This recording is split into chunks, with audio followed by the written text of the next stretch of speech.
Meeting of the Planning and Zoning Commission. There we go. Hold on, let me start again. Got it. Will the meeting of the Planning and Zoning Commission for Wednesday, February 16th, 2022, please come to order. This evening's meeting will be a virtual planning and zoning meeting hosted by Zoom. During this meeting, our procedures will be as follows. 1, when you first enter the meeting, you will be in the virtual waiting room until the meeting host admits you. 2, please be aware that your camera, if you have one, and your microphone will be muted by the meeting host when you enter the meeting. You can turn your camera on at any time so you can be seen by others when and if you choose. In order to run an efficient and orderly meeting in this virtual environment, unless stated otherwise by the meeting chairman during the meeting host will keep everyone other than the commission members muted. You will still be able to hear everything said by the commission members, even if you are muted and your camera is not on. There will be the opportunity for public comment during public hearings, at which time public participants will be unmuted. The secretary will read the call of the meeting as published according to Governor Lamont's executive order. During the public hearing, the applicant will be invited to present the application, explaining to the commission and others what is being requested. The meeting host will share all related documents on screen as needed. In addition, all applications, supporting materials for each application on the agenda are available through the public meeting calendar page of the town website, www.ci.guilford.ct.us, and also through a direct link on the planning and zoning page. 5, comments of town agencies will be read for each application if there are any. There will then be clarifying questions from commissioners. 6, there will then be the opportunity for clarifying questions from the audience. Please raise your hand through the Zoom platform and wait to be called on and unmuted. First, those who wish to support the application may come forward, and second, those who oppose the application can then come forward. As this is a public hearing, it must be recorded. It is necessary for speakers to identify themselves each time they speak by stating their name and address. 7, the applicant will then have the opportunity to address any questions or concerns raised by the public or commissioners. 8, once the public hearing is closed, the applicant is free to leave or remain for the balance of the public hearing and the regular meeting, during which time the commission will try and reach a decision on each application. Each applicant will be notified in writing as to the decision of this commission and has the right to appeal to Superior Court if desired. 9, decisions of this meeting are available the day after the meeting by calling Planning and Zoning at 203-453-8039 or by emailing planning.zoning@ci.guilford.ct.us after 9 a.m. 10, all actions taken tonight by the commission will be on a roll call vote. All commissioners and staff will identify themselves for the record before speaking. Seated this evening are the following members. I would ask that you wave your hand and just say hello. Sean Cosgrove. Hello. Frank DeAndrea. Hello. Bill Freeman. Hello. Alan Brown. Hi. Richard Wallace. Evening. Scott Edmond. Hello. Kevin Clark. Hello. And I am Phil Johnson. Staff present this evening. Scratch that. Hold on, I got to make a correction. Our new town planner, Jamie Stein. Good and evening. Lisa Piombino, our recording secretary and administrative assistant, zoning administrative assistant. This meeting will be recorded via the Zoom platform and made available on the town website for viewing. The secretary will now read the legal notice. Notice is hereby given that the Guilford Planning and Zoning Commission will hold a public hearing on February 16th, 2022. Due to the COVID-19 pandemic, this meeting will be conducted through a web and phone meeting only. Attendees are advised to not go to the regular community center location because the physical meeting will not take place. See below sign-in information to Zoom meeting. The following applications will be heard. 1486 Boston Post Road LLC, 1486 Boston Post Road, map 52, lot 11, zone PV-2, special permit and site plan review for construction of retail restaurant with a drive-through. Copies of these applications are available for inspection in the Planning and Zoning Office and on the town's website, www.ci.guilford.ct.us. At this hearing, persons may attend by either phone or web connection and shall be heard. All written correspondence shall be submitted to planning.zoning@ci.guilford.ct.us. Documents are available at the Planning and Zoning Office. Dial 203-453-8039 for assistance. Dated at Guilford, Connecticut, this 24th day of January, 2022. Phil Johnson, Chairman. Thank you very much. Just a quick housekeeping thing. If anybody is here to hear the application for Hubbard Road LLC, that application, as I understand it, has been withdrawn and resubmitted, and we will be setting a public hearing date for March 16th for that. Is that correct, Jamie? Sorry, had to unmute. Yes, that's correct, Phil. Thank you. Would someone like to make a motion to open? Motion to open. Second. Sean Cosgrove? Sean, are you good with opening? You can give me a thumbs up on that. Yep. Aye. Frank DeAndrea, Aye. Bill Freeman, Yes. Alan Brown, Yes. Richard Wallace, Yes. Scott Edmund, Yes. Kevin Clark. Thumbs up. Let's see. So actually Kevin is an alternate, so we don't need him on that. And I will also vote to open. Great. First order of business is the continuation of our second special permit public hearing for Ron DeGennaro Development and Construction, State Street, map 54, lot 5, zone MU-OS, special permit and site plan for 25 residential units. Is there someone here to present on behalf of Ron DeGennaro and DeGennaro Development? I don't believe there is, Phil. Okay. In discussions with the applicant, the design review committee saw the application at their February 2nd meeting. The minutes that we received from design review committee said that they had some amendments to the landscaping plan and the planting plan for the project. So they wanted the applicant to come before them again. That meeting is scheduled for March 9th. The applicant may try to get an earlier meeting so that they can actually make our March 2nd, our next regular meeting, to have their second public hearing. So this is we're tabling. When did we receive this application? Do we know? We have a 65-day time limit if I'm not. Right. So if they extend beyond the March 2nd Planning and Zoning Commission meeting, they'll have to ask for an extension. And that has been communicated to the applicant. And the interim zoning enforcement officer is also with us this evening, Steve, and he and I had those communications with the applicant. Okay, so basically we should make a motion. Someone should make a motion to continue this to our meeting of March 2nd, hopefully, as opposed to March 16th. And if we can communicate to them, if in fact they can't get by the 2nd, we would like to request an extension. Yes. Very good. Would someone like to make a motion to continue to the Ron DeGennaro Development to our next meeting of March 2nd? So moved. Second. I love the enthusiasm. Third and fourth. Sean Cosgrove, Aye. Frank DeAndrea, Aye. Bill Freeman, Yes. Alan Brown, Yes. Richard Wallace, Yes. Scott Edmund, Yes.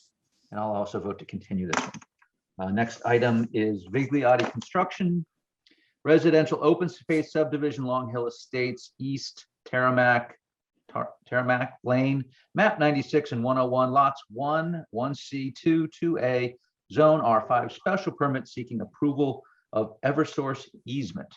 Is someone here to present on behalf of Vigliotti Construction? Yes. Oh, okay. Go ahead. Two people. Go ahead, Tim. Hi, for the record, my name is Tim Lee. I'm an attorney with an address of 388 Orange Street in New Haven. With me tonight is Chuck Mandel. I beat him to the punch. Chuck is the project engineer. This is a project that was before the commission about 2 years or so ago, and the commission approved an open space subdivision. After the approval, we went through the various regulatory steps to get the town engineer to sign off on it, to get the easements prepared, to get the electrical easements and stuff like that. So during that review, it was determined that the easement necessary for Eversource through Tamarack Lane was not depicted on the map that the Planning and Zoning Commission approved.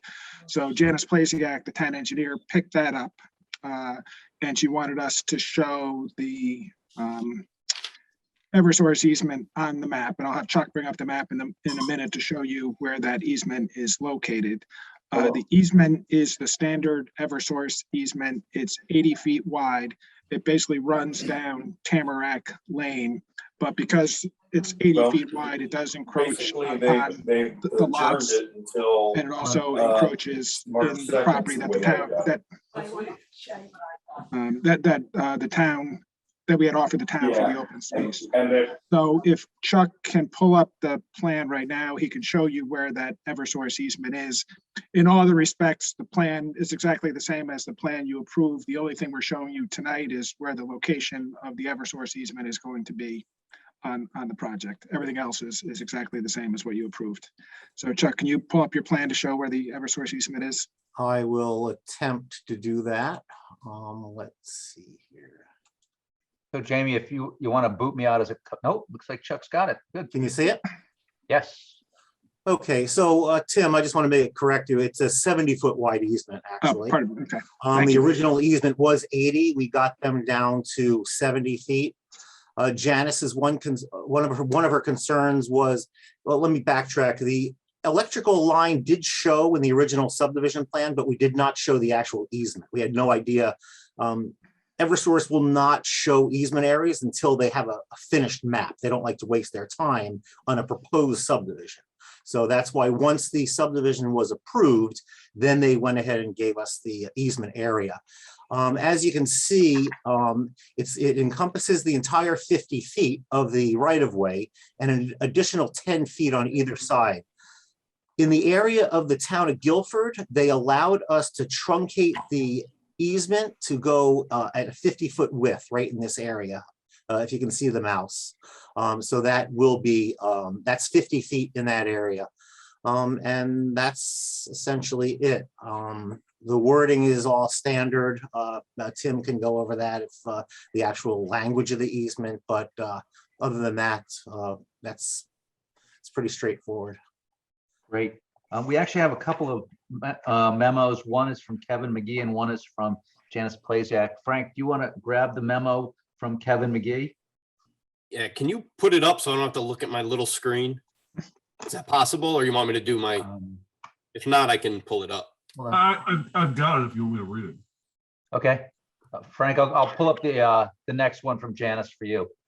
All right, so from Kevin McGee, dated January 19th, regarding special permit, Biglietti Construction, Long Hill Estates East, Long Hill Road, Guilford, Connecticut, 06437.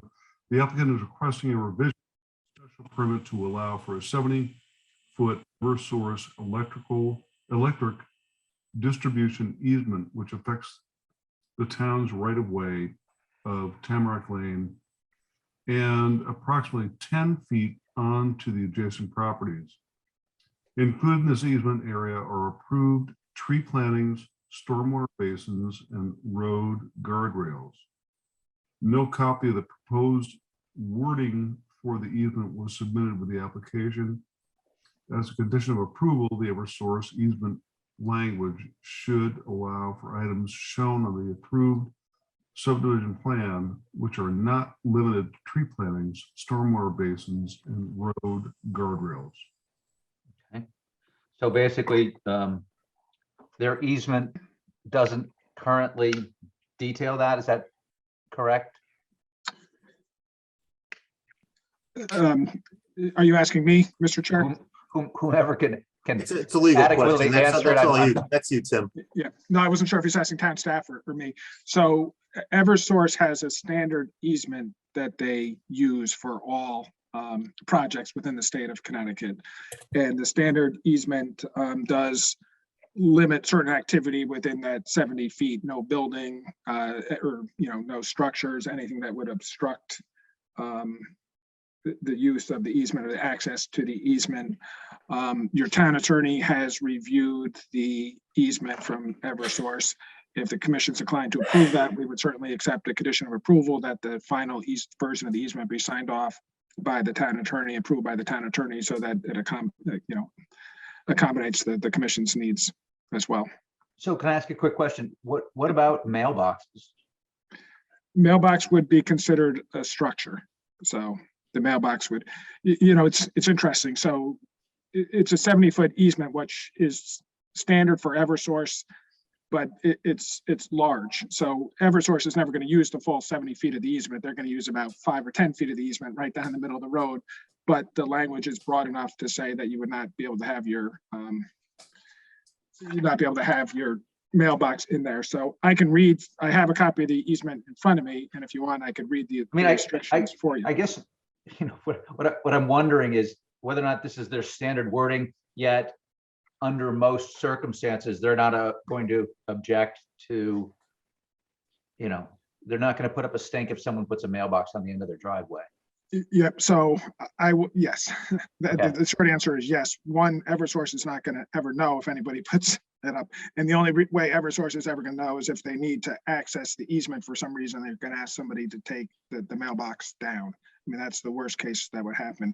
So I wasn't involved in this project. I'm pinch hitting tonight, but I did have a situation in Branford with an Eversource easement, and it went over somebody's driveway. So they had the same question, is Eversource going to say I can never park in my driveway? And Eversource says, no, you can park in your driveway anytime you want. Just at some point in time, once every 20 years, we may knock on your door and ask if you can move the car over for 2 minutes so we can get somebody up a pole. So it's going to be the same kind of situation with this. I mean, I understand the need for their wording. I just kind of want to make sure I understand and the commission understands. I've got a question for Chuck or Tim. Is the power going to be underground or on poles into this development? This is all underground utility, Sean. Most modern subdivisions now, they're all underground. Eversource would not give us a layout of the actual utilities where they're going to put the boxes until all the infrastructure is in. Because typically what they'll do is they'll wait for the infrastructure to be in, guardrails and such, and then they will go ahead and work around whatever's practical.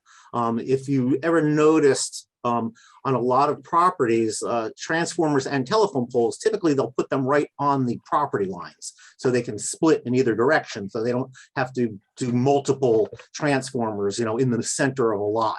So that's why the easements are typically probably outside the right, half in the right of way, half on the property line. Sometimes they're in the right of way completely on the property line. Mailboxes, if they ever have to access it, the mailboxes will get removed and replaced as needed. Okay. Frank, let me share my screen. I got it. You don't have to. You got it? Okay. Yep. So this is from Janice Plasiak. This is dated January 19th, 2022, to Vigliotti Construction. The proposed 70-foot wide easement over Tamarack Lane is now being required by Eversource for the development. The easement extending 10 feet on each side of the 50-foot right-of-way for the road seems excessive. However, Eversource is unwilling to limit the easement to the 50-foot right-of-way our regulations require. The easement language originally presented to the town for review was quite limiting, and I have not been provided the revised document for the easement language. Therefore, I would recommend the commission add a condition of approval that the easement language must be reviewed and approved by the town to ensure that there are no conflicts with development plan approved for the subdivision. Thank you. Jamie and/or Tim and Chuck, who with the town reviews, is that Chuck? Is that? I know that my office has been in contact with Attorney Karen Kravitz, and she has been reviewing the language of the easement. Okay. Any questions from commissioners as to what's being sought? I mean, it is a special permit, but I think I'm comfortable. Well, before I do that, are there any questions from commissioners with respect to what's being sought or the application? Would anybody like to speak in favor of this application? Would anyone like to speak against this application? Again, if you're a member of the public and I don't see you and you don't have your hand up, I'm assuming that you neither want to speak in favor or against or don't have any questions. So is everyone comfortable waiving the second public hearing? I'm willing to just do a quick voice check on that and then we'll call a vote. You good? Bill's good on it. We Yes. put that one condition and we're good. Actually, I think, is that the other condition on that? The condition that Janice recommends that it be reviewed by Got it. town. The other attorney. condition was on the other one from Kevin. Would someone like to make a motion to waive the second public hearing? Motion to waive. I got Richard first and I got Scott seconded. I'll call the vote. Sean Cosgrove, Aye. Frank DeAndrea, Aye. Bill Freeman, Yes. Alan Brown, Yes. Richard Wallace, Yes. Scott Edmund. Okay. I'll also vote to waive the second public hearing. Would someone like to make a motion to close? So moved. Thank you. Second. I'll vote to close. Scott, Yes. Richard Wallace, Yes. Alan Brown, Yes. Bill Freeman, Yes. Frank DeAndrea, Yes. and Sean Cosgrove. We will act on this at Yes. the end of our meeting. Okay. Next item on our agenda is one, I think, Frank, I hear your phone ringing in the background. Not yet. 1486 Boston Post Road LLC, 1486 Boston Post Road, map 52, lot 11, zone PV2, special permit and site plan review for construction of retail restaurant with a drive-through and a separate retail building with a residential apartment. Is I there would someone like here? to recuse myself, Mr. Chairman. Oh, the rules on recusal is if you feel you need to recuse yourself, then we respect your opinions and we'll accept that for this application. Thank you. I will be on if you need any questions answered, but I have a great engineer and a great attorney, so. Terrific. Who is Aye. here to present on behalf of 1486 Boston Post Road LLC? Good evening, Mr. Chairman and members of the commission. How lovely to see you all. I'm attorney Marjorie Shansky, and I represent 1486 Boston Post Road LLC. I'm here with Michael Harkin, who is the professional engineer on the civil side of these things. And in the file, you will also find a traffic analysis that was performed by Dave Sullivan at SLR Consulting. I'm not sure why Mr. Sullivan is not in the room, but we will sally forth doing our very best. We are here indeed on the application for a special permit and a site plan review. The specific special permit relates to the drive-through, the accessory drive-through component of the proposed restaurant. The restaurant itself, as well as the 1,600-foot retail space and the 1,000 square foot second floor dwelling unit are all permitted uses in the PV2 zoning district. It is the drive-through that brings us through the special permit process. And if the commission remembers, we were here in March of 2021 seeking to make a text change to the zoning regulations to permit specifically a drive-through window in the PV2 zoning district that was approved by the commission. And this application seeks to implement that effort. In connection with this application, I have submitted a letter to you dated January 13th, 2022, in which I go through the special permit criteria of section 27380 of the regulations, as well as the specific special permit criteria under section 27380G of the regulations governing the drive-through component. And in my narrative, I argue, because that's what we do, lawyers, that the standards are met in this application, and indeed that is demonstrated through the site plan that Mr. Harkin has prepared. There is also submitted with the application and contained in my letter to the commission a detailed use statement for the proposed construction. So with that, I would hand the podium over to Mr. Harkin, and we'll be here to answer any questions at that conclusion. Michael, just before you get going, Yes, sir. Jamie, do we have a copy, or at least do we have a copy of Attorney Shansky's argument? Have we received that? All those letters came in with the application, Bill. Okay, so And they were We- submitted, I beg your pardon, They were submitted in copies enough for each of the commissioners to have received one. So I don't see them in our meeting materials. I don't have a problem with it. because We have certainly- not seen any of them. Well, then. No, with they're not. your- I'm sorry, go ahead, Marjorie.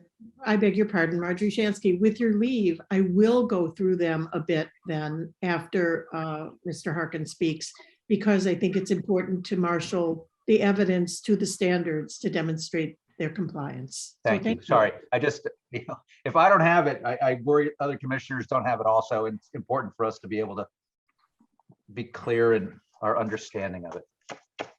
I appreciate that. You got it, Michael. Take away. All right. Good evening, everybody. Mr. Chairman, members of the commission. For the record, my name is Michael Harkin, professional engineer and principal of Harkin Engineering, located at 78 Wolf Hollow Lane in the town of Killingworth, Connecticut. Again, here tonight on behalf of our clients, 1486 Boston Post Road LLC, for their project at 1486 Boston Post Road. I've been an engineer on this parcel for quite some time, almost 20 years, going through different plans and developments for the site. I would say back in 2008, 2009, we did have a major development approved by this commission. It was more of an intense use. It's hard to believe more intense use than a Dunkin' Donuts, but it was larger buildings, more parking. We went even up to the state of Connecticut for approval for the drainage connection into the state highway. And they also made us go through and do a redesign of a bypass lane and a lot of state upgrades to Route 1. That was all previously approved. We're using a lot of those same design criteria in this design. The most important thing is the driveway location, the driveway entrance, because that was approved by DOT in the past. And with that, I'll start showing drawings. I do have a lot of drawings for you tonight. Jamie, can you make me sure that I can share screen? Michael, quick question. What Sure. year did you say that the prior approval was done? I was done in 2008, and then DOT, I believe, was in 2009. I believe that this commission approved it in 2008. So if plans are approved, but they're not implemented, at any point do they expire from an approval standpoint? That's a great question for staff. I can't answer that from my perspective per se. Mr. Chairman, Yes. Marjorie Shansky, by statute, a site plan has a general life of 5 years. There were alterations to those kinds of things during COVID, but in general, a site plan is a 5-year affair. Okay. Sorry, Michael, keep going. Yeah, no You should problem. be able to share your screen, Mike. Okay, let's see if we can get some drawings up here. Can everybody see that title sheet? Yes. Okay, so this is our title sheet, 1486 Boston Post Road. I'll go into the, just to familiarize ourselves with it. This is exit 57 off the highway. Here's the entrance. The mobile station is here. If we start tracking this way where my cursor is, this is headed towards town. Here is our site right here. The Wire Journal is right here. The Russo property is over in here.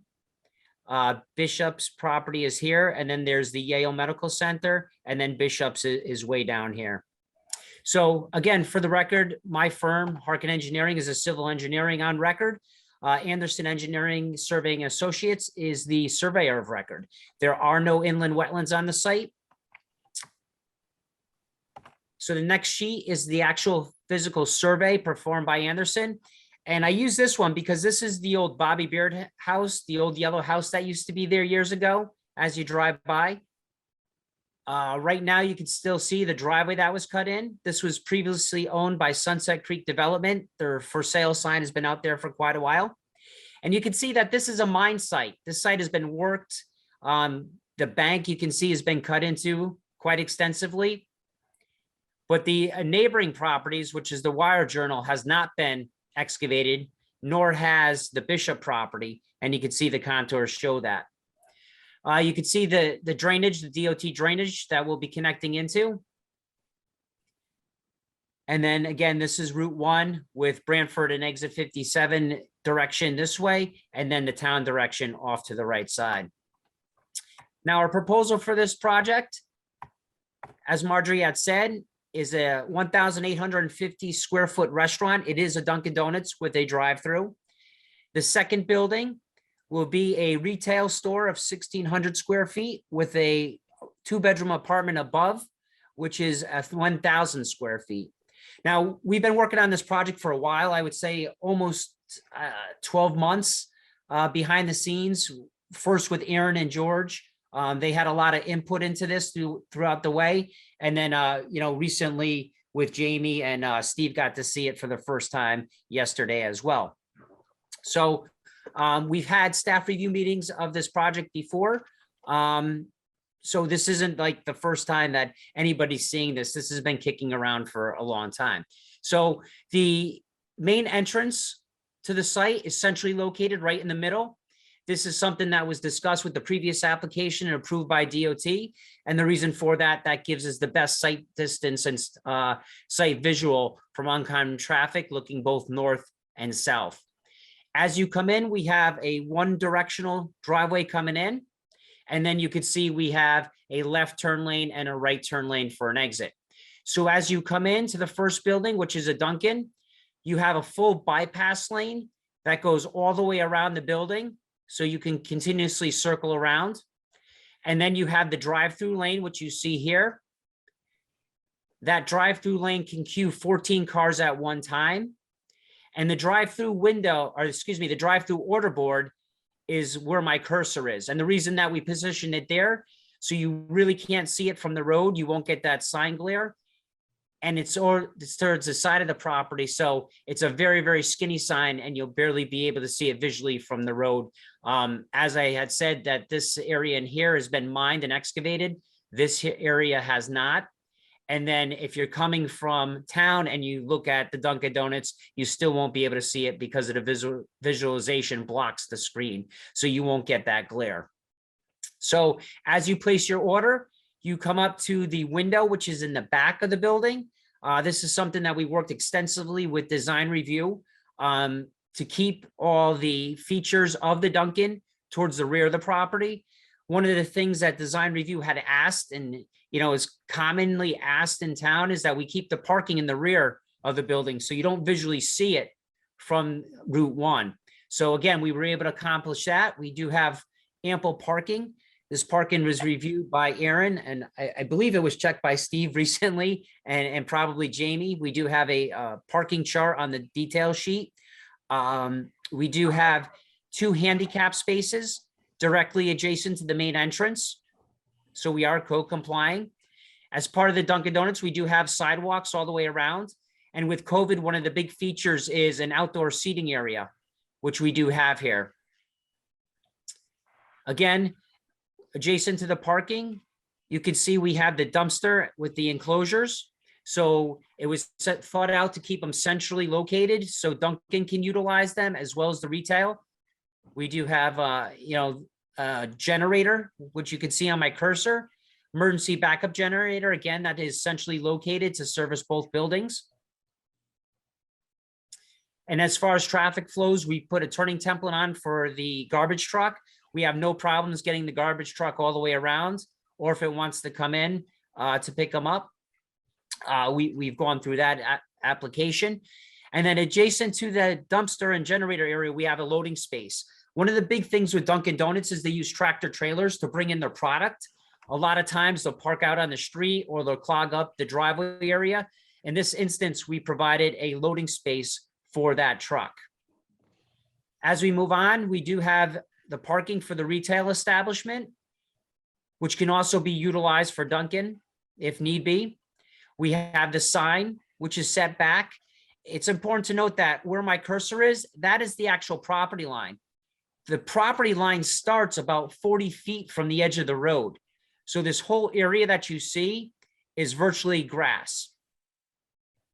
And just so you know, we do have a detailed landscape plan, which I'll get to later in the presentation. But again, we have the 2 handicap spaces that meet ADA requirements, to a sidewalk to the main entry of the second building. And then we have flow all the way around the building. We do have 2 retaining walls on the site. You may remember from the survey, the bank was cut in quite extensively, so we'll be shear facing that off. And then we have another wall right behind building number 2, again, to grade back this bank. With that being said, we'll go to the site development plan. The site development plan that you have in front of you shows all the grading, all the utilities, all the site drainage. The septic systems will be pump systems up on top of the hill. We have natural sand and gravels up there. We have the primary for the, and the reserve for the restaurant. And then again, we'll be pumping out and up to the primary and the reserve for the second building, which would be the retail / residential use. On the site, we do have an extensive underground detention system, similar to the one that was previously approved by DOT. And then with that, we're retaining per DOT requirements, the 2 and the 10-year storm event.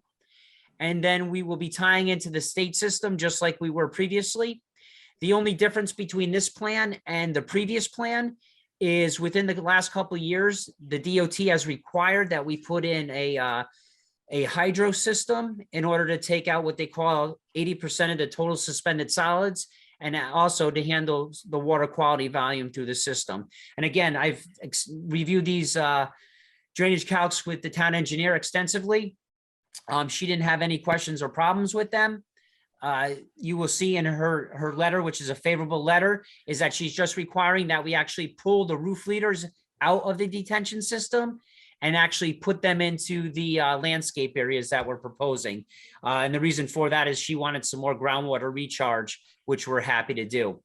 Again, it's important to note that after this project is approved, it will go to DOT again for the reapproval of the drainage connection and tie-in, and then as well as for the improvements in the driveway on Route 1.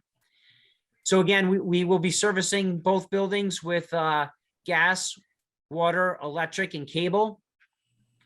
We will have to cut into the state road. We will need a state road opening permit, which is really not an issue.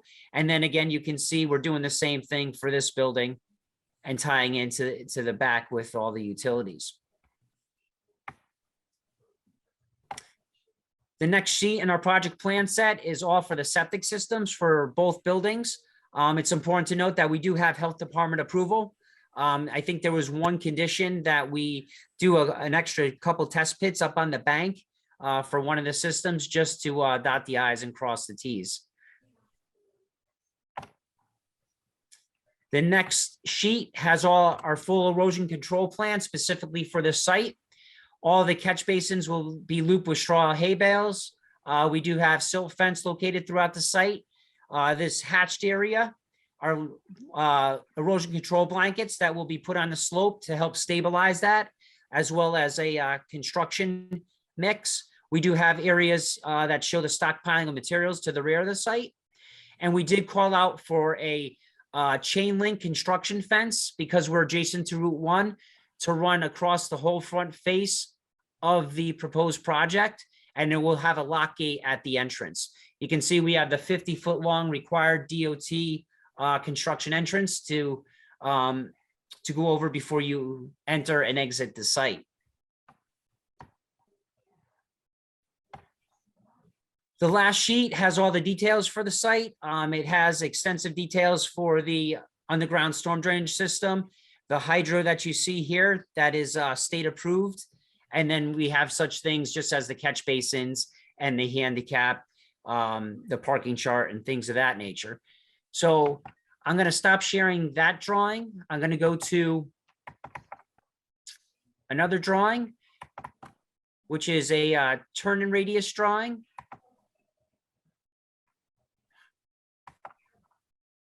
Give me 1 second here. I'll pop it up on the screen.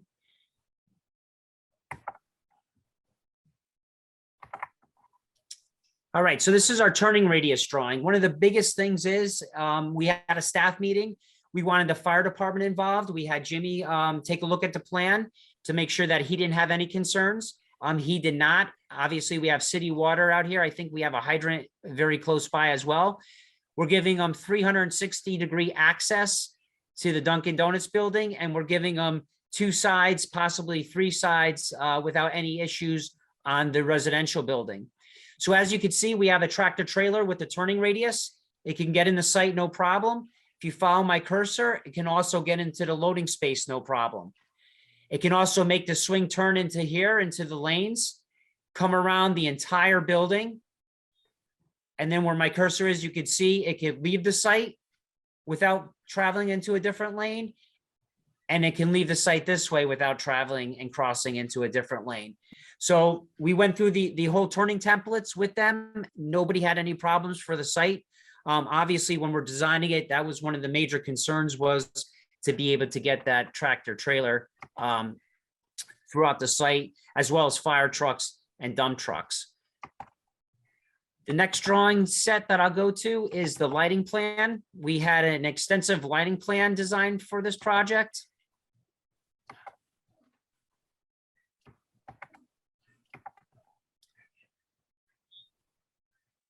So what you see here is actually a state-of-the-art lighting plan that we used. We actually took the site plan, dropped the buildings onto scale. You can see the actual pavement markings, the parking spaces, the retaining wall, the loading zone right here. And you can see that we don't have any site glare onto the neighboring and adjoining properties. Again, this was reviewed by the town engineer, and she didn't have any issues with it as well.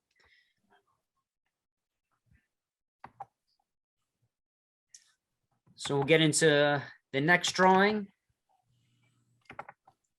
which is actually going to be the landscape plan.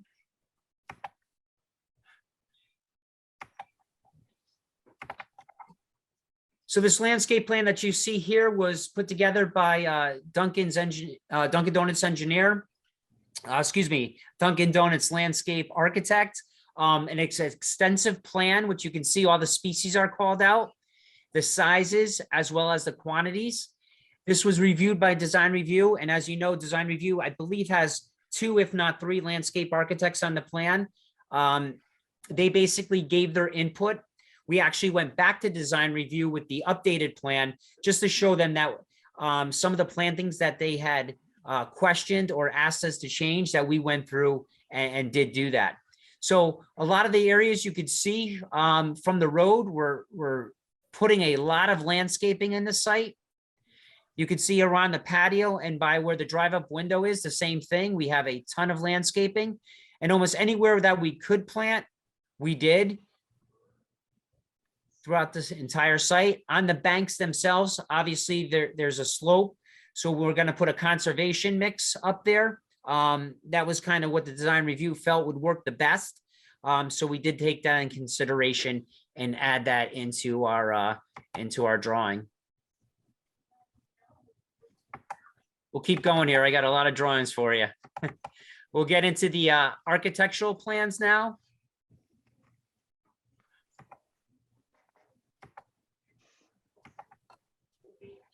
So this is the architectural plan for the Dunkin'. So when George and both Aaron were had started out in this project with us, they put a lot of emphasis on this building. This is the front view from the roadway where my cursor is. And the reason they made us go through an extensive kind of drawing process is they wanted to be able to take all the Dunkin' names, signs, and appurtenances off the building, and it would look like a normal building in the town of Guilford. So as you can see here, if you took off the Dunkin' and this little overhang, this would look just like a colonial building. We went through with design review. It is a kind of a brick rock face structure like a colonial. Originally, we had it as tan. The design review commission gave their input and asked that we come back with a grayer color. They wanted to see gray. We went to Dunkin' Donuts and had Dunkin' Donuts approve that change. And that's what you see here is the physical gray color scheme. So this is looking from the parking lot, the main entrances where the handicap spaces are. This is looking in back where the sitting areas and the patio. And this is the back of the building, the drive-through window. It's important to note that all the AC units, the condensers and everything are basically put in a parapet up above. And then we actually hid them with a fence on top of the roof system. Now for the retail slash apartment residential unit, this is what you're seeing from the road. Again, it matches the Duncan scheme as far as what it looks like, the colonial building. This is the look from the parking lot. This is the look from the side that's into the south side of the property. And then the rear view is what you see here with the door in the back.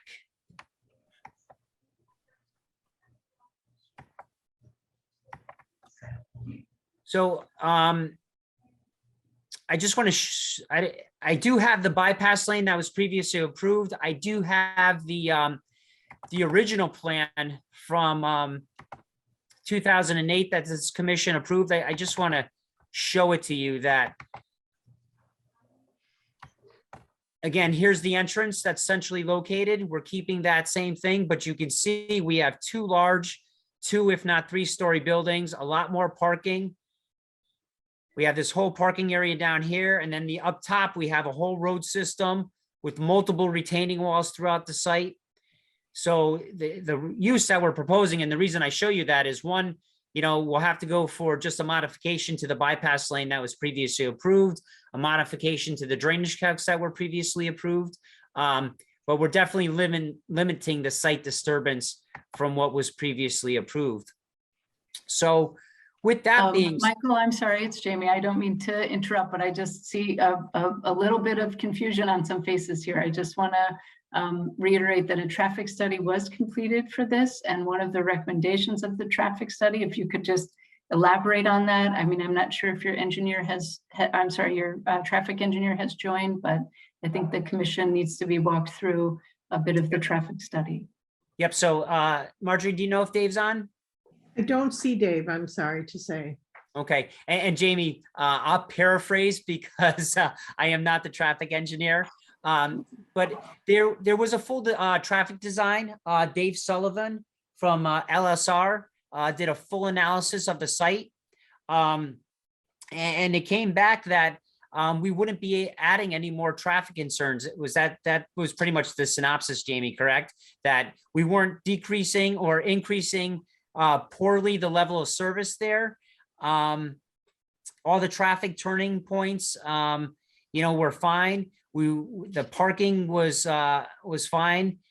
And as far as the physical need for Route 1, there was a need for work to be done on Route 1, which there was before, so there will be now. And we will be, once this commission approves this project, submitting the revised bypass lane up to DOT for approval. So we still have a long way to go. What we had discussed at the staff meeting is that because the DOT and the state will not look at a project until it's approved, we can't go forward with the process with them. So that's one of the main things. They've already approved it. We don't see it being a problem or an issue, but we can't go to them until we have the local approval. Jamie, is there anything else that I missed in the traffic study? Thank you, Michael. I'm not going to pretend to digest the traffic study either. I'm actually a little concerned that the traffic engineer is not here to present his work. However, I will say that one of the findings was that, and help me out here, Michael, westbound on Route 1, so leaving town, heading towards the exit 57 entrance. If you're traveling in that direction, the traffic study found that those making a left-hand turn into the site to visit the site during peak hours may cause some congestion on that westbound lane. So the recommendation is that a bypass be set up by actually widening Route 1 on the westbound lane a distance of 600 feet. I think that's correct, Michael. Yes. And really just allowing for, if cars are queued up looking to turn left into the site, allowing the westbound traffic to go around those queued up cars. Yep. So what you see in here is exactly what Jamie was discussing, which the traffic engineer had discussed. This was the previous approved plan, which DOT had come back with the same thing and the same recommendation. This is basically the plan to do the widening on the opposite side of the street. So when a car is taking a left-hand turn into Duncan, if it's sitting here waiting while cars travel towards town, the road widening can happen so a car can get by, basically bypass it. Now, this is not a common thing. It's almost a requirement. Anytime you do work on Route 1 with a new driveway cut, you're required to put in a bypass lane if you can. So this is really nothing new. If we were building on the other side of the street and a car wanted to take a left-hand turn, they would make us put a bypass lane on the right side. So virtually every new driveway on a state road does require the bypass lane now. So, and Michael, does the, who is paying, is the state, is it a shared cost for the bypass lane? no, sir, the developer takes on 100% of the cost to do this. Thank you. So guys, with that being said, that ends my portion of the presentation. I think I covered lighting, landscaping, traffic engineering, civil design, and architecture. I just want to say too that we do have a sign. It's important to note. You know, I went over it with Steve yesterday. He had a question regarding it. The sign and the sign application comes in after the approval. We'll come in with a full plan of that sign. Obviously, it has to meet the town requirements. We then take that application, we go back to design review, we go back to Steve and zoning, and Jamie's going to get a chance to look at it too when we go through the process. So it's important to note that there will be a sign there, a standing sign at the entrance. Unfortunately, we can't put it on the state road, so the sign is actually 40 to 50 feet back from the road. You almost don't see it until you're on top of it. So I just wanted to add that into the record so it's complete. So yeah, but you'll probably put a sign on exit 57. I don't know. So what's happening, and I don't want to speak for the developer, but obviously there's already a Dunkin' in the gas station, and there's a Dunkin' in another location centrally located in town. They may or may not be leaving, so that's going to be the only Dunkin' that you see is the new Dunkin' itself. No, I thought the plan was to close those and make this the only location. I could say that potentially, yes. I don't want to speak for the owner, but that is the scheme per se. The scheme, the design is to close down 2 locations and make. No, I would prefer the word plan versus scheme. Yeah, we're not scheming, we're planning. Yes, sir. Thank you, Sean. Mike, I have a technicality for you. Yes, sir. Regarding the apartment or resident, is that a 1-bedroom or 2-bedroom? Is adequate parking factored into this? Yes, sir. On our parking plan on sheet D1, the detail sheet, we do adequately take into consideration that unit. It is a 2-bedroom. We actually were going to go retail there, but there is such a need for 1-bedroom and 2-bedroom apartments in the town of Guilford that I couldn't justify telling my client that, hey, you should go retail or commercial upstairs when there is such a vast need for it. So we decided to go with the retail below and then the residential above. How many hours is this Dunkin' Donuts going to be open? That's a good question that I can't answer. I think that we have to punt that over to the developer. No, I Okay. can answer that. I can answer that. This is Marjorie Shansky because it's in the statement of use. And Perfect. It's open 7 days a week from 5 a.m. to 10 p.m. No fewer than 2 employees will be present during a shift with a maximum of 6 at the predictably busy time, which is the morning rush. And the lighting is going to be shut down at 10 o'clock? Not all. In other words, are we going to have all those lights we just saw a little while ago on your picture, on your diagram there? Is they going to be all night long, or are they going to be shut down at 10 o'clock? So all those lights will not be on all the time. They will shut off, obviously with a timer. Some of them do have to be left on. The police department wants them left on just for safety and security, as well as for the residential apartment. They have to be left on, but you're not going to see all of them on all the time at night. Well, what is not all of them? I mean, does that mean you're just going to have, when you drive in, it's going to automatically go on, or are they going to be?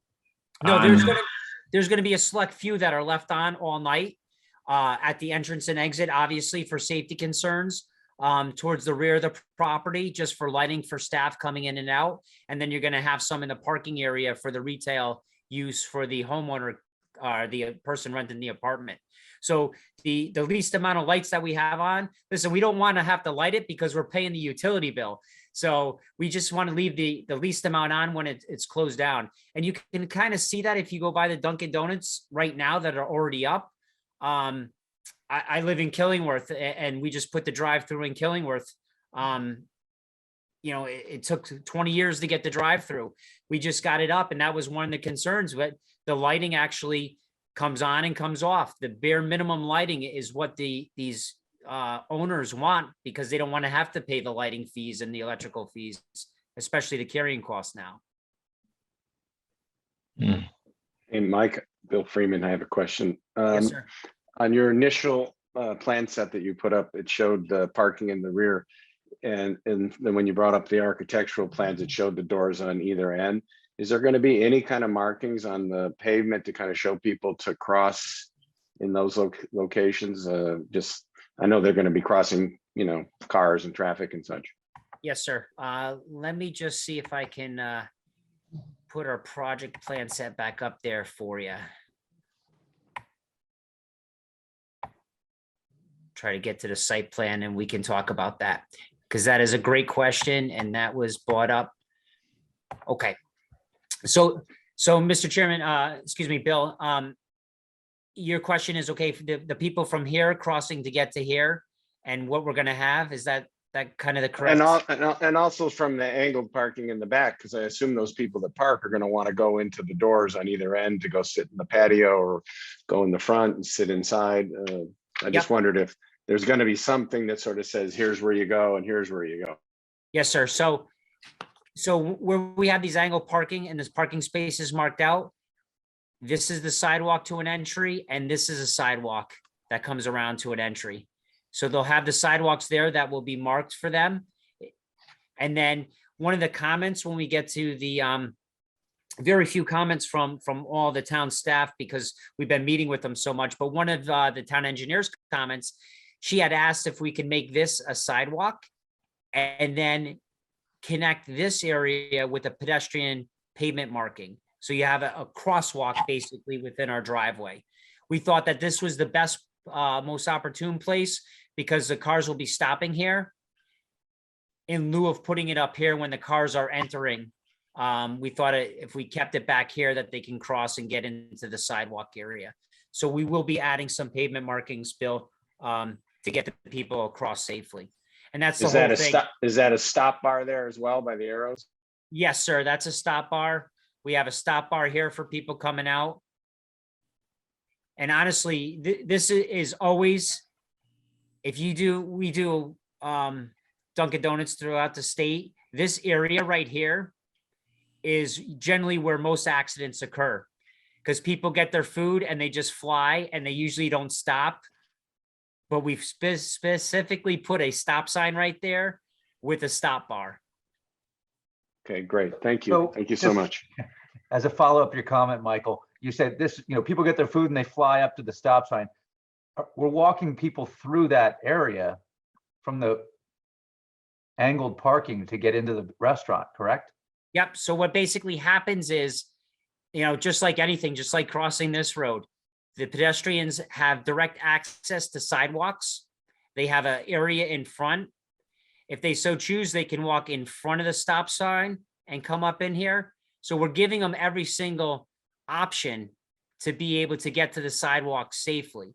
And I say that people grab it and they speed up. It's not like they slam on the gas. They accelerate once they get their coffee until they pick their head up.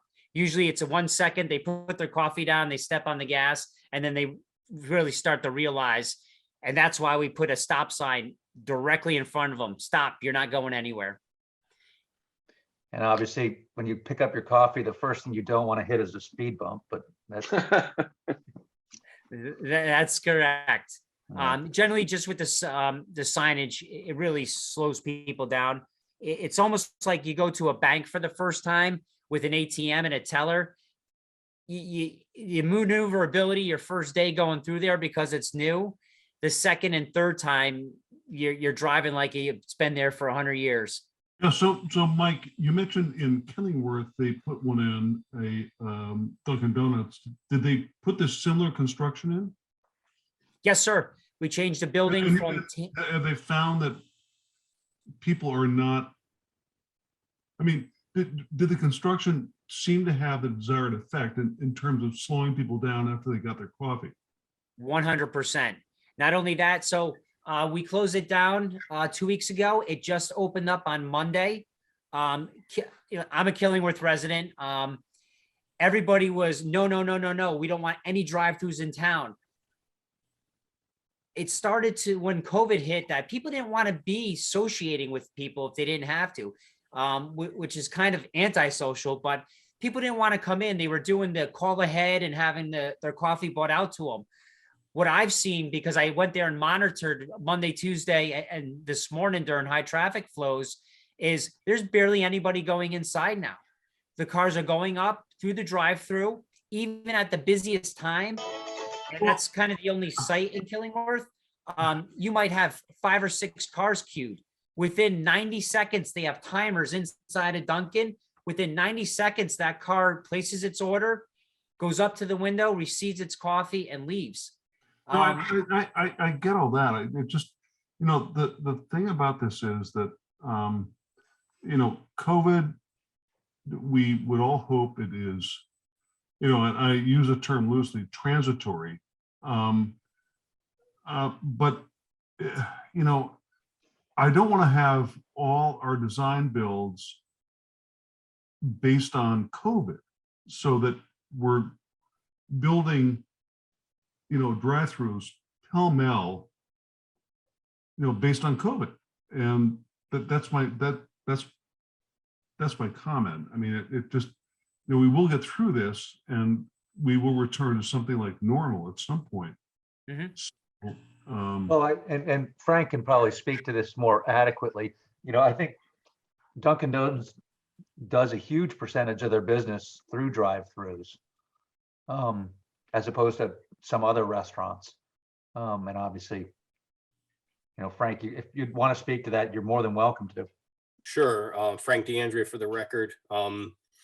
So it depends on where you are. Right now, we run a 60-40 or so drive-through being 60% when you normally have one versus 40 inside. I have some locations run an 80-20. So it really depends on where you are. I do know that one location in a neighboring town, it's not mine, they went from they remodeled and they closed their interior completely. It's strictly a drive-through. You are heading that way, but more importantly than just COVID, it lends itself to many different people that either can't get out of their cars, families where you don't want to drag the kids in and out. It is convenience. So that's really it. But yeah, on general rule of thumb, Phil, Mr. Chairman, excuse me, it goes anywhere from the low end 60-40 all the way to 80-20 on the split. Yeah, and I think for the record, it's important to note that Frank has recused himself, but Frank, you're developing this with Dunkin' Donuts. Yes. Yes, just for anybody, any member of the public that's on this call, I just want them to be aware of that. Thank you, Frank. Thank you, Sean. Marjorie, I believe you had some additional comments that you wanted to make. Thank you, Or Mr. Chairman. clarification? Yes, no, I would appreciate that. And I would ask, Mr. Chairman, can you confirm that each of the commission members received a copy of of the traffic study? I can't. No, we have not. So what I'm gonna probably suggest is, because this is a special permit, we will probably go to a second public hearing, and we can make a list of things that we'd like to see, including, I would personally would like to see the current traffic study and be able to ask the engineer some specific questions, because I'm sure that the traffic study from 2008 is very valuable and was a cornerstone of the current one, but some things I'm sure have changed since that time. Mr. Chairman, I couldn't agree with you more fervently, but it's with some consternation that I note that multiple copies of everything sufficient for the commission were delivered to town hall with this package. So I'm so sorry that they didn't make it. As you're aware, there's been some transition in the building department. Not more than some, quite a bit. So I'm glad in some respects that we have this 2-meeting requirement, because it allows us to address these things as they come up, as opposed to being forced to try and make decisions without all the information necessary. Understood. Mr. Chairman, with your indulgence, however, I would like to say some things about the standards that I wrote to in my multi-page letter that I sent to you. And that is to go through the section 273-80 special permit standards, of which there are 5, and then the section 273-80G drive-throughs standards, of which there are 4.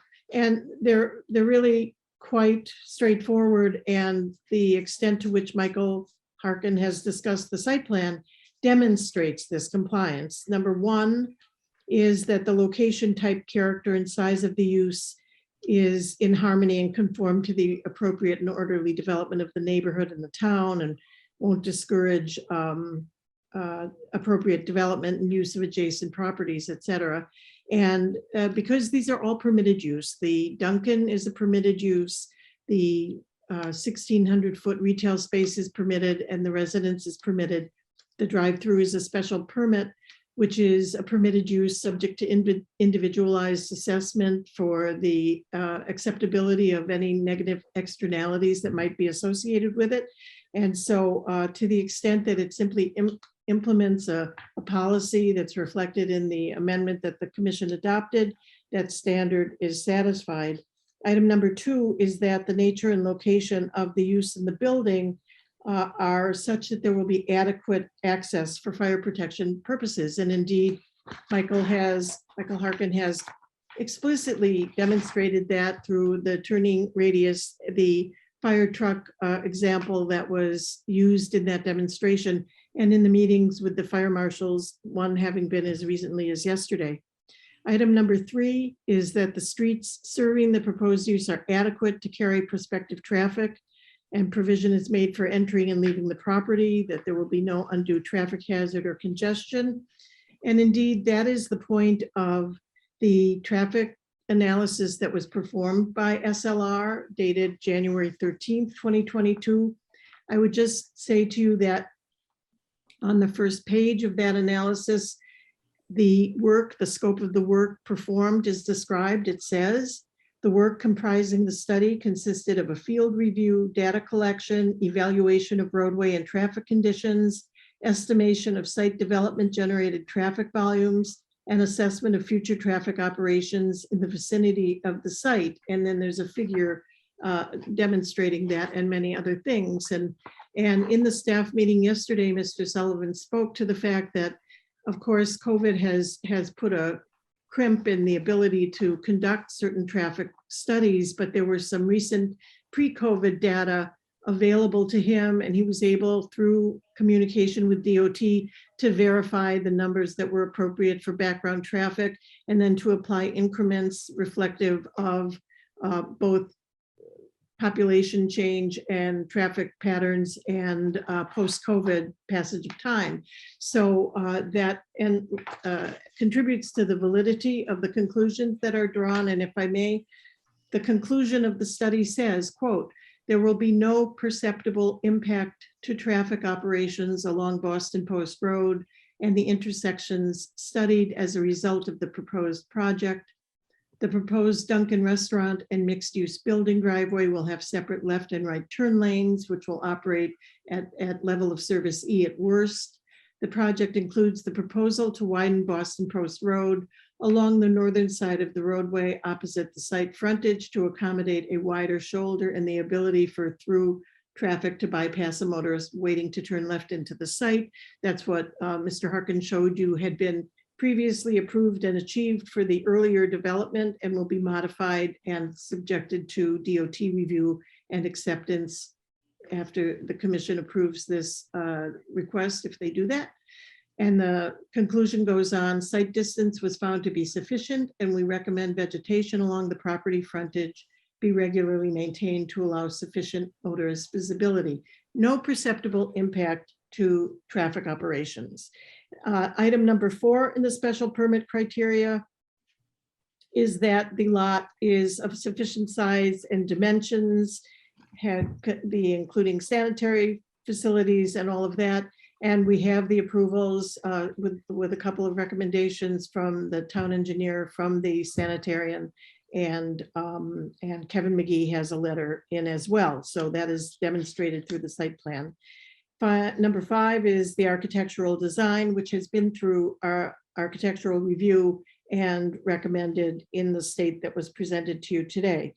And then the criteria for the special exception for the drive-through itself include that there be a separate traffic lane designated for the drive-through service that is shown on the Harkin plan, that the drive-through service lane shall be at least 10 feet in length, and we have exceeded that standard, that it should be, I think is it 13 feet, Michael?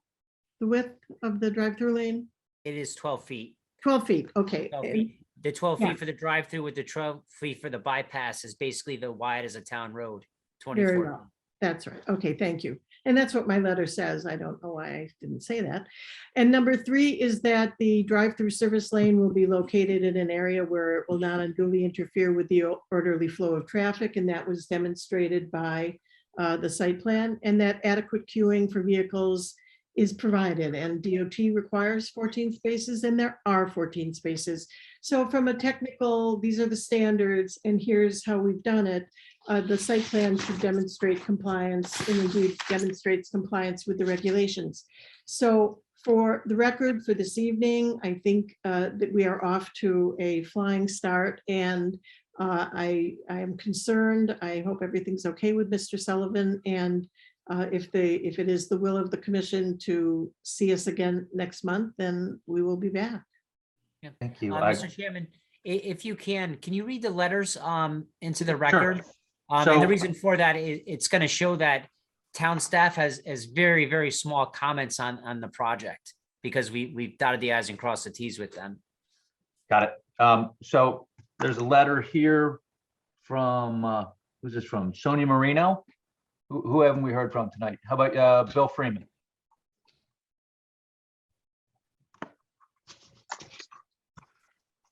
Planning and zoning from Sonia Marino, RS MPH, dated February 15, 2002.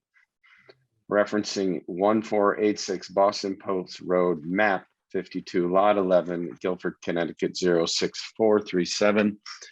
Subsurface disposal system known as SSDS plan review. The plan designed by Harkin Engineering LLC for the above reference project dated 1/5/2021, last revision date 2/15/2022, has preliminary health department approval. Code complying SSDS and 100% reserve area has been demonstrated for each building. Final approval is contingent on the bulleted items that shall be listed on the permit to construct PTC. Number 1, confirmation test pits are required at the time of construction as noted under construction notes 12 on the PE plan. The soil testing shall be witnessed by the PE and the HD before installation of the SSDS. PTC shall also note that the PE plan requires that vacuum pressure tests are to be done for both the septic tanks and the pump chambers to ensure water tightness. Final HD approval also note that the owner manager of the property is responsible for obtaining water flow monitoring reports if requested by HD. The retaining wall downgrading of building 1 leaching system shall not have any drain or free draining material. The PE, the HD, and the licensed installer shall discuss if a liner is needed in the construction meeting. This does not have an effect on the approval of the PE plan. Please note that any revised plans will need to be reviewed by the HD and approvals shall be updated to reflect the final revision date. I don't know if there's a second page here. That's it. That might be it. We don't have any. Can someone, just for the public who may be watching, what is the PE plan? It stands for professional engineer. So Okay. our design plans, That- if they're That revised. is you, Mike. That is me. I will be there. Yes, sir. Okay, thank you. Hey, Scott, you want to grab the memo from Kevin McGee? Yep. And for the record, Mr. Chairman, we agree to all those health department requirements. We don't have a problem with any of them. Thank you. To Guilford Planning and Zoning Commission from Kevin McGee, Environmental Planner, RE, this project 1486 Boston Post Road LLC. The application is proposing a site plan and special permit application for the construction of a Dunkin' Donuts restaurant and a second retail building with a second-story apartment with associated parking, landscaping, and stormwater management. Stormwater management system is designed to detain the stormwater from the property, slowly release the stormwater into the Connecticut Department of Transportation drainage system, which discharges to Spinning Mill Brook without infiltration.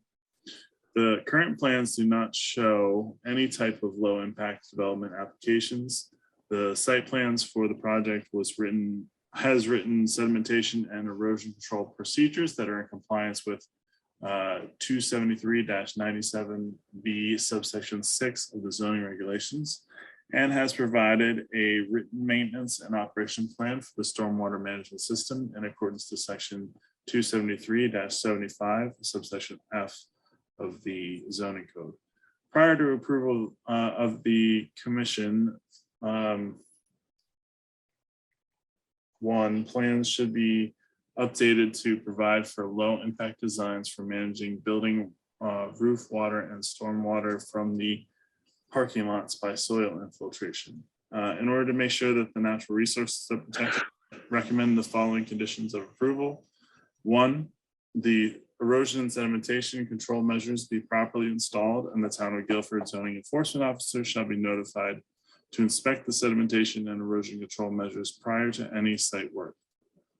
Soil erosion and sedimentation control measures shall be maintained until vegetation is established or suitable material is installed to the satisfaction of the zoning enforcement. 2, to assure future compliance of the stormwater management system in accordance to section 273-75.f of the zoning code. A written maintenance and operation manual for the stormwater management systems located at the subject site. The manual should provide provisions for yearly inspection, maintenance of the stormwater system, and yearly reports to the town engineer. The maintenance schedule should include, but not be limited to, weekly, monthly, and quarterly inspections of the property for littering, monitoring the dumpster and outside storage areas, monitoring of the catch basins, oil particular separator, and underground stormwater systems, the removal of the accumulated material and non-native invasive species in the swales, and energy dissipator. The maintenance plan needs to provide a statement that the stormwater management plan will be reviewed annually so that the inspection/maintenance requirements may be modified, and that any changes to the plan would require the approval of the town engineer. B, an as-built drawing of the completed stormwater system prepared in accordance with section 273-75.f, stormwater management subsection 6, construction. And C, the applicant shall file a maintenance covenant on the land records as required by section 273-75.f, stormwater management subsection 7, maintenance covenants of the town of Guilford zoning code. And Phil, I would just like to ask that these conditions that Kevin has noted in this memo dated February 15th be included in any future motion. Agreed. Thank you. I was just about, I mean, it's hard enough for us to remember them when they're the Yeah, same I night. just want to be sure, I just want to be sure we have them in writing in a motion. Mhm. We are going to act on them at a future meeting. Agreed.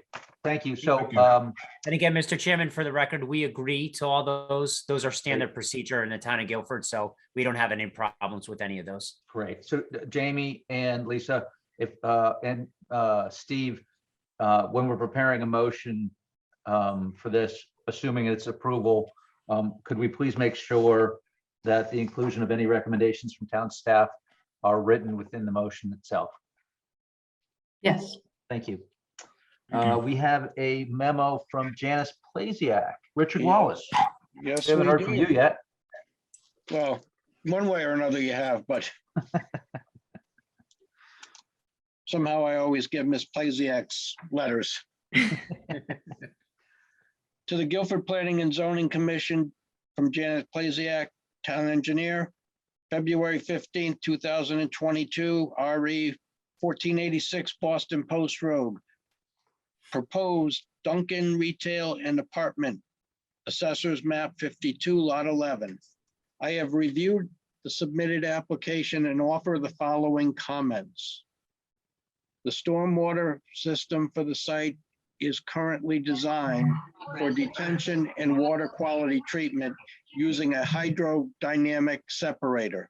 In compliance with the town's low impact development best management practices, I recommend the applicant include stormwater retention, infiltration, and groundwater recharge into the project.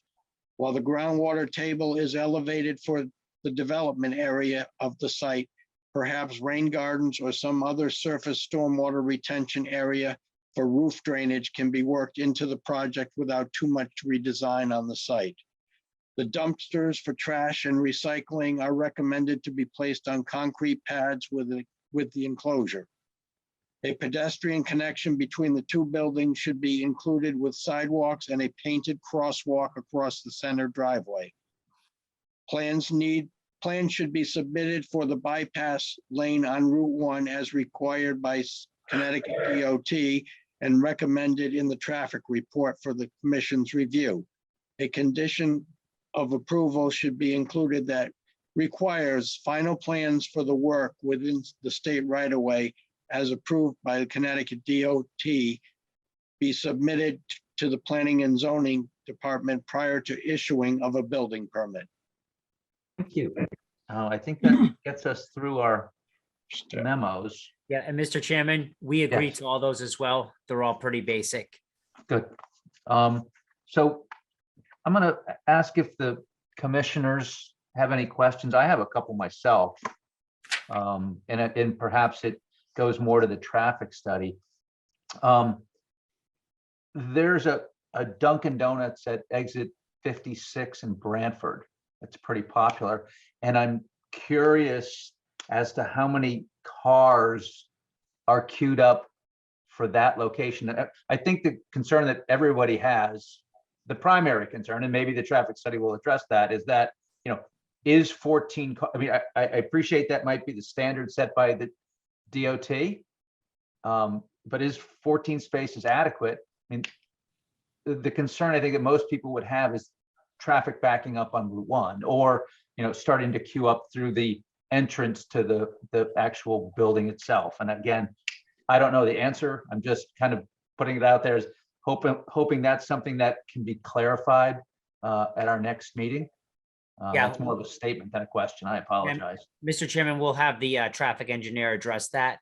And, just, to take away from this meeting. Generally, I believe Duncan only requires 5 queues and we're providing 14 for, yeah. But, again, our kind of role in this process is not to allow whatever Duncan thinks is adequate. It's to whatever we think is adequate. Again, I think the traffic engineer will be able to speak better to that than the site guy. Okay. What I want to know, as long as there are bypasses, and that was very encouraging to hear that. But if the Duncan that is right at exit 57 is closed, and this is the new destination, will there be more traffic coming that way? And I just want to I really do want to hear the traffic study. Good. Well, I mean, that's obviously kind of top on everybody's mind for our next meeting on this. Are there any other questions specifically from commissioners before I open it up to questions from the public? I don't have a question, but the point is that the one thing, I think a traffic thing, you can definitely have that the next meeting. That's not a problem. But one of the things that I was very concerned about was the traffic problem. And it definitely has been addressed with this restaurant. I mean, they're going to widen the road on both sides. And that's very important, because if you drive a half a mile down the road, you'll see that, and I'm sure we all have, there's always a traffic jam going into the places down the road because the road is not widened. This has been looked into and it's been addressed by both the state and the people building this thing. And I think they're really doing a good job. I don't think we're going to have a traffic jam. I don't think there's going to be, I could be wrong, but I don't see they're going to be a lineup half a mile down the road waiting to get in Dunkin' Donuts. I mean, they're going to do traffic in the morning for a heavy time and it'll lighten up, and I think it'll be fine. But in any case, traffic study wouldn't hurt. We'll see it at the next meeting, but I've been very impressed by the way they are planning on seeing that this road is widened, because I drive on that road all the time and it definitely could have a jam up if they didn't widen it. Thank you. Any other questions at this time from commissioners for either Michael or Marjorie, or we don't have to ask Frank any questions because he's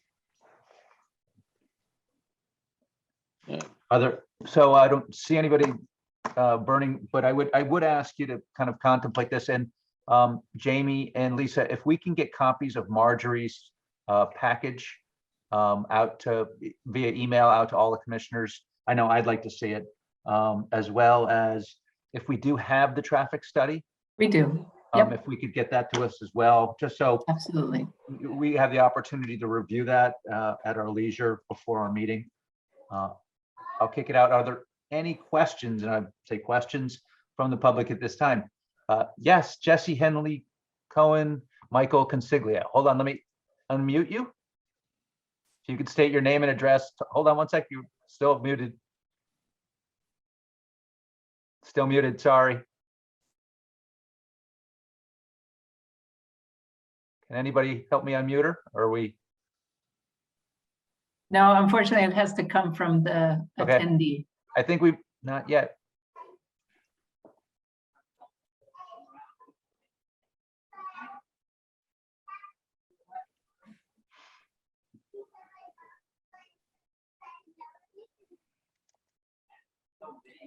Well, as we wait for Chairman, Jesse to. If they can't, don't have ample time to answer their question, or they can't mute it, if they want to submit a question to Okay, town there hall. she is. No. There they go. Okay, Perfect. we've got her. Hi, I'm actually Betsy Henley Cohn. I'm Jesse's Sorry. mother. The property, and I want to say hello to Marjorie, who's a great attorney. Hi, Marjorie Shansky. The property line on the back says it's owned by Mancuso. It's actually owned by Juniper LLC, which is it's a family property. So I think they've done a great application, and they've But my concern is not if you can see it from the side, or you can see it from this side, or you can see it from the road, but it's a personal residence that shares the border all along the back. And as you all know, it's a hillside. So first, my question is there going to have to be any blasting? Because you talk about, it's basically you're going to try to keep it within the framework, but is there going to be blasting, number one? Two, I'm very concerned about, I only saw the plan this time that all the septic is going to be right by the house. And I don't know if it's just what the septic is going to look like. Is it just under the ground, or is it? We'll allow Michael to answer those questions once. Do you have any others, or those? Yes. And the other is about the lighting, because as someone, and I don't know which of the commissioners asked very astutely, is the lighting going to be on all the time? This is a residence that abuts it. And you were saying that the lighting, that it's open from 5 a.m. to 10 p.m., but some of the lights are on all the time. And that's actually a concern. I mean, it is a residence. We're on 119 Peddlers Road. It's the first one as you go up the hill on the right. The property runs all along where this is going to be. So we have a stone wall, and then it drops down. And I wanted to make sure that there, besides the fact that there is going to be a fence, that there's going to be sufficient planting. And I saw the plan, but I don't really, so that it'll be high enough behind, so that the residence is not affected both by the light and the queuing. And I also know, just so you all, because we are involved with Dunkin' Donuts in other states, the whole value is in the drive-through. The drive-through makes the Dunkin' Donuts twice as valuable as without the drive-through. So that's why people are closing them without drive-throughs. The money's in the drive-through. But it's the drive-through that's all along the back of the property. And I don't want to hurt anybody else's business, and I hope this happens, but I just want to make sure there's sufficient accommodation for the property owner, who we're the residential person right adjacent to this. Okay. So Michael, so will there be any blasting? So I'll go down the list. Yeah, thank you. Item number one was the ownership. NF stands for now or formerly of. So, formerly it was I think it was Mancuso. Yep, maybe 30 years ago when the survey. Right, because 10 years it's been Juniper LLC. Yeah, so when he started and looked back, that was on the deed that he found. So now we're formerly Mancuso. So the second thing is blasting. We don't anticipate any blasting on the site. We don't want to do any blasting. We have deep test holes that were done that shows that there are some large rock there, some large rock outcroppings, but nothing that says that we need to blast in order to put this foundations in and things of that nature. But if you do need to blast, will you let the neighbors know, so they can film it? And yes, ma'am. It is a whole process. It doesn't involve the developer. It actually involves the insurance agency. Okay. So what they do is they do what they call pre-blast study. There will be people, if they need to blast, will come out to every adjoining residence. We'll ask to come in. We'll ask to video your foundations, cracks, and go through everything. So they document it just in case if there is blasting, that they have, if there's damage, then they can show pre-verse post. I can tell you this, the blasting you see on TV doesn't happen. It's they only drill very, very small, and it's a small rumble. But still, we know your concerns of blasting. We do not plan to do any blasting there. Okay. If a large rock is encountered and we can't lift it up with an excavator, they'll bring a hammer in and hammer it in half or in quarters so they can lift it up and take it away. So I hope that answers your question. Item number two was the septic. The septics are subsurface, hence SSDS, subsurface septic system. They're just like the ownership on any residential lot. They're below ground. They're grassed over. You don't even see them. There's no humps or there's no mounds. So it won't have any negative effect or anything unsightly. You won't be smelling anything. It's just like in Guilford, there are no public sewers. So everybody's on septic. So it's the same thing that you would have on the residential properties behind it or the commercial sites downtown. They're all subsurface. And lastly, the lighting. I got to tell you, when we started it, that was one of the main things with the previous application and with this application is we don't want to be intrusive to the people behind us. So at the level of Dunkin' Donuts where the parking lot is, the back property line is 30 feet higher than the physical Dunkin' Donuts. So the peak of the building won't even come up to the back of the property line. So the residence above is this high, the Dunkin' is way below, okay? There is a large wall that slopes back. At the back of the property, in between this one, we are proposing, I think it's 200 linear feet, maybe 300 feet of 6 foot high gray vinyl solid fence. Right, So but we would like bushes behind that because you're doing so much planting, but you're planting so that professional buildings on the side can't see anything, but we're the So what you're residents. asking is from the residential side, you would like to Yes. see some bushes or plantings? Yes, Let me ask you this.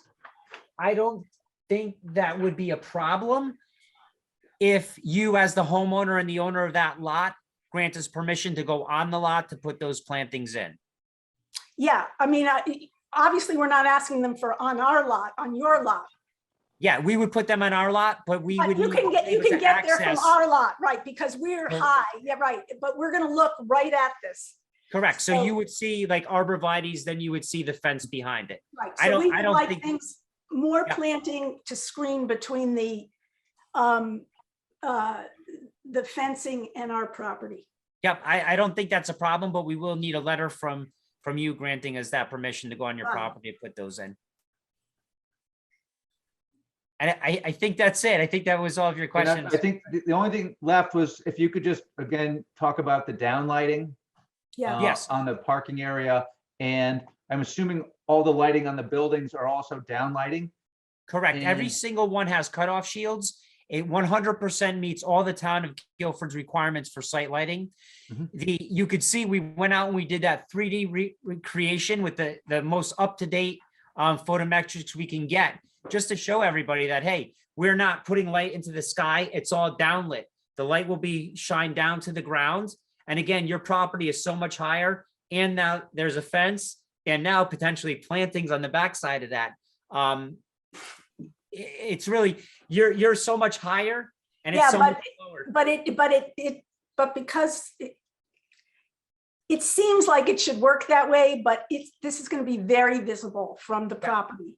So to answer your question is, you're probably used to seeing the old lighting, which illuminates the whole sky. The town of Guilford has put very strict lighting ordinance in that says that it can no longer happen.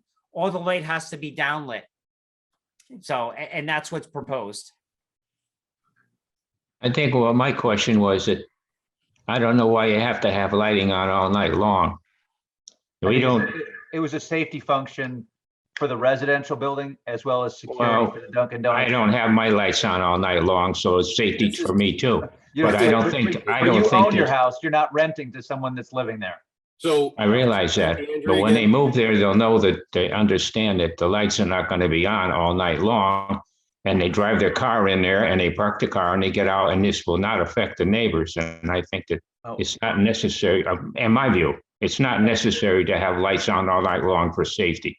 I think it's, we all live in that type of situation. We don't have our lights on our driveway all night long. So anyway, that's just my personal I view. could probably answer this really quick. Sure, Frank go ahead. DeAndre again. So there'll be some small lighting around the entrance of the residential building. But I would probably say 85% of those lights will be off at night. So the majority of those lights are off. When I say majority, it's going to be close to 85%. It's a few security lights that'll probably be mostly on the building itself. So just kind of illuminating there. They will be shut off on a timer a half hour before after the employees leave. And like I said, that would be the main lighting. So it would be very dark on that property at night. So it will be minimal. Good. Thank you, Frank, and thank you, Alan. I appreciate the comments. Are there any people from the audience that would like to speak in favor of this application, unless there are other questions? And again, feel free to hold them off for next time. If you want to submit them in writing, you can do that as well. Yes, Steve? I'd like to just ask Mike a quick question in regard to the stormwater. Yep. Yeah, I noticed that both Janice and Kevin had comments about, on-site retention. I know you mentioned yesterday that it's a strictly detention system as designed. You said you were willing to incorporate Kevin's comments, and we can talk about this at the next meeting when you do some kind of modification. But what were your initial thoughts or plans for doing on-site retention? I know there was consideration for possibly doing some kind of rain garden for the roof leaders, or to possibly do pervious pavers for the sidewalk areas. I was just wondering your thoughts on that. Yep, so there won't be any pervious pavers just to the high traffic of volume and tripping hazard. What I discussed with Janice is she had asked that we take the roof leaders out because it's clean water and discharge them into the landscape beds that we have throughout the site, which we don't have a problem doing. Again, it's not dirty water, it's clean water, so we can do that. I wouldn't be able to take stuff out of the catch basins because that's dirty water. I need to treat the dirty water, but we'll take the roof leader discharge at both buildings and put them into the landscape areas. Okay, gotcha. Thanks. Yeah, thank you. Richard Wallace. Jamie or what staff, has design review addressed the landscaping on this Yes. also? Yes. Okay. So they're comfortable with the plantings and all screenings? Mhm. I'm sure they have minutes from their meetings. If you'd like, we can send those in our kind of supplementary package. Our to you. supplementary package. Yeah. Terrific. SSP. I happened to look at the list on there, and quite a few of those were very good native type plants like serviceberry and juniper and things like that. So I think it looked like they put some good thought into it. Great. Any other comments or questions at this time? Would someone like to make a motion to continue this application to our next meeting of March 2nd? So moved. Second. Great. I'll call the vote. Sean Cosgrove? Aye. I almost read Frank's name, sorry. Bill Freeman? Yes. Alan Brown? Yes. Richard Wallace? Yes. Scott Edmund? Yes. And I will also vote to continue this to our March 2nd meeting. I look forward to getting the package and additional information to review. Thank Thank you guys for your time. Have a great night. You Yeah. bet. Thanks for your presentation. Thank you. Nice job. Thank Thank you, you. Mike. Well done, Mike.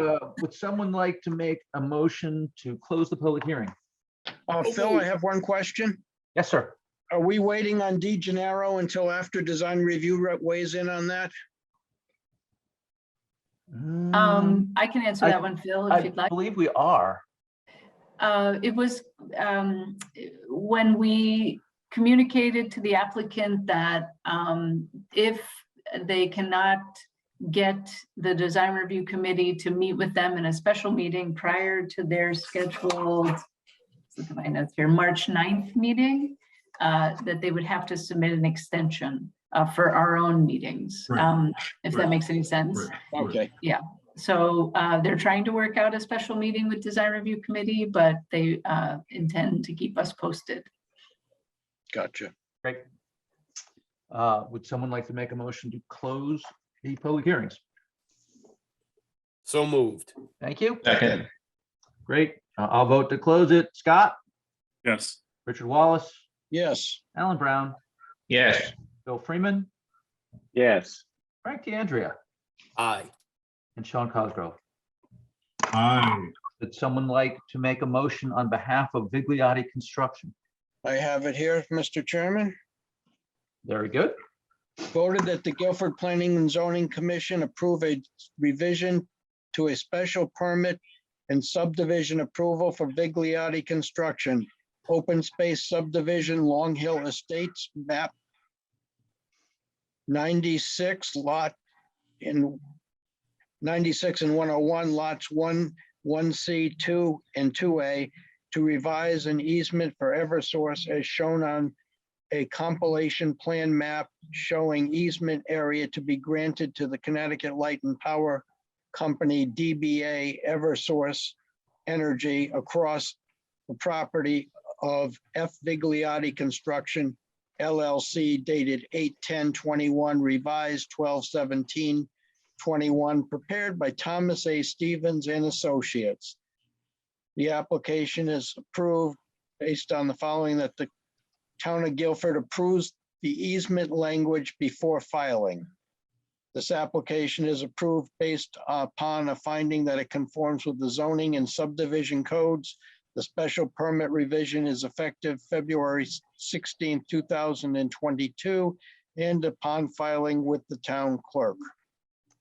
We did agree to waive the second public hearing on this, didn't we? Yes. Thank you. So we have a motion. Would someone like to second that? Second. Thank you. Discussion, any problems or questions? I mean, the only concern I had really with it was, and it sounds like Eversource does not impose their will upon the 10 feet if they don't need to use it. Yeah, it's as far as mailboxes are concerned. Yeah, I mean, it's standard language. Right, okay. Any other comments or concerns? Good, I'll call the vote then. All in favor, Sean Cosgrove, Aye. Frank DeAndrea, Aye. Bill Freeman, Yes. Alan Brown, Yes. Richard Wallace, Yes. Scott Edmund, Yes. and I'll also vote to approve that. So upon filing with the town clerk, they will get their easement. I do have a note here from the town of Guilford, to my dated address to myself for the appointment of a design review committee. Mr. Johnson, the design review committee would like to respectfully request that T. Whitcomb Englehart be appointed to the design review committee as a regular member. Mr. Englehart is an architect and was the partner in charge of TSKP Studio, the architectural firm that designed the new Guilford High School. He is also a former president of the Connecticut chapter of American Institute of Architects. He will bring great expertise to design review. If you have any questions or require further information, please do not hesitate to contact me, William Thompson. I don't have a problem with extra expertise on design review. I don't think we actually have, we have to act on that, Jamie, or is that just a notification? I believe it's just a notification. Yeah, we've never voted on anybody before. Terrific. Well, welcome T. Whitcomb Englehart. Okay. Under new applications, we have Hubbard Road LLC, receive and set public hearing for 316, Hubbard Road LLC. Also receive and set public hearing for 316, Albert Laguna, receive and set public hearing for 32. That's 69 Redcoat Lane, map 85, lot 12-22, zone R5, special permit for accessory apartment. We've seen those before. What else do we have before us? Richard. Well, do we want to approve the minutes first? Sure. Why don't we go ahead and someone make a motion to approve the minutes? I do have a question about the special meeting that we had. I don't remember, the 23rd maybe, or the 20th. 20th. And yeah, the 20th, because two things: I was there, and I think it says I wasn't. And secondly, I thought it started at 7, not 7:30, but I don't know if that really matters. Well, we should definitely amend the minutes to make sure that Bill is included. And if it did start at 7, please make that notation for the correction, please. Other than that, Richard, you are usually our minutes guru. Yeah, well, other than that, they're essentially substantially correct. And you'd like to make a motion to approve those? So moved. Second. Second. Yeah. I'll call the vote on approval of the minutes with the addendums per Bill Freeman. Thank you. Sean Cosgrove, Aye. Frank DeAndrea, Yay. Bill Freeman, Alan Brown. Yes. Yes. Richard Wallace, Yes. Scott Edmund. Yes. I shall also vote. Now, Richard, Well, what do so you know, like, do you have a horse to ride off into the sunset with? What's going on? well, by town charter, I'm term limited. My terms have expired on planning and zoning as of the 28th of this month, or until I'm replaced. But the mechanism is in progress that there is replacement in the works. We can gum that up if you want. Whether I serve on the March 2nd meeting is probably going to happen, which means this is a little premature in saying what I'm saying. But it's 8+ years that I've been doing this, and I've seen this commission evolve to being much more productive, much less confrontational, and to quote a line from Phil earlier, not as militant as we used to be. It's been a pleasure serving with all you guys and some others that have ridden off in the past also. But it's been an honor to serve the town of Guilford in this position. Well, Well, assuming you were, I'm going to assume that you're not going to be here on March 2nd, but if you are, I would look forward to seeing you again. And either way, I look forward to seeing you around town. We always do. And we'll find something else for you to do. And Mr. Wallace, feel free to join. Yeah. What's that? Feel free to join lean in on stuff where you have. and give us your wisdom as a, as a citizen and a contributor. And institutional knowledge. Yeah, right. I think your wisdom has been very valuable for this group. I think you've done a fine job. Thank you. Agreed. Thank you, Richard. Thank you. Jamie, it hasn't been that long though. With no further business. And I've even been less, but I can say I've been in front of a lot of commissions, and you guys are one of the fairest, most balanced group I've ever seen, honestly. Well, that's a high compliment in my mind, so thank you. With no further business before the Planning and Zoning Commission, by a show of hands, would someone like to make a motion to adjourn and waive? I make a motion. Thank you.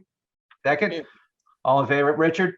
Aye. Friend, take care. Bye, Richard. Hope to see you on the second. See you later, Richard. Thank you. All right. Night.